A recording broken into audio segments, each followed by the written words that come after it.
So when I was a young girl, I had some insecurities about my body, like a lot of young girls do. I think I had some personality traits and characteristics that predisposed me to maybe be a little bit more hyper fixated about certain health behaviors as I got older. There were things that were benign and not ill intended at all that were said to me that I misinterpreted as making my worth less than certain comments about my body or about my personality that just made me feel inferior, or that I had some things that I needed to work on. And when I became a teenager, a lot of my insecurities were felt and kind of heightened, and I turned to exercise as kind of a coping mechanism.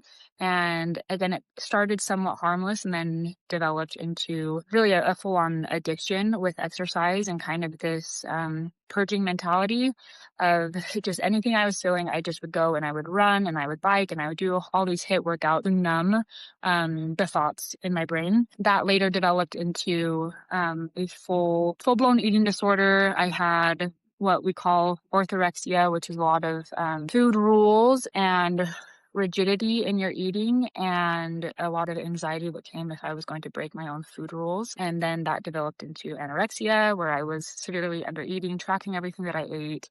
And again, this is really around the age of like 15. And then as I progressed into my high school years, my senior year, I developed binge eating disorder. And then later that was accompanied with more purging and bulimia. And I had kept this from my family for really all of those years. I think that being an angsty teenager with some big emotions was not uncommon, but it was easy for me to kind of fly under the radar with these other mental disorders and mood disorders. And so finally, towards the end of my senior year, I broke down to my mom in the car ride to a soccer game once and immediately felt sense of relief and like I had been freed from the chains that I honestly felt bound to. There were many times when I was kind of hunched over the toilet throwing up and feeling like I could hear the devil laughing at me and just being so pleased that I was tied up in all of this mental prison. So being able to and they open up and disclose some of these things to my mom was this first confession of sort that really started the healing process for me. Later, I was able to tell friends and more of my family that I was struggling with it.